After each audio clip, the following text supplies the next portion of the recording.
सोलापूरमधल्या अंजनगाव खेलोबामध्ये पुतळ्याच्या वादावरती आंदोलन करण्यात आलं।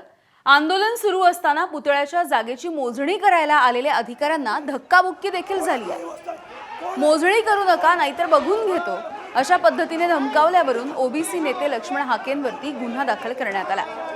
मंदिर जागेच्या मोजणीच्या दरम्यान हाके आणि समर्थकांनी धक्काबुक्की आणि गोंधळ घातला होता। या प्रकरणी ओबीसी नेते लक्ष्मण हाके यांच्यासह 60 ते 70 जणांच्या विरोधात पोलिसांनी गुन्हा दाखल केला आहे।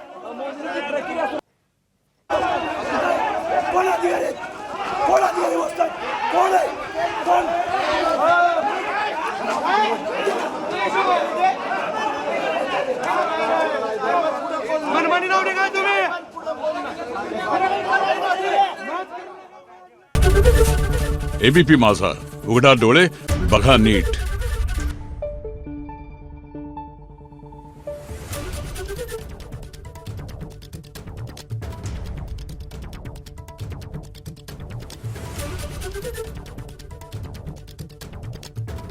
Thank you.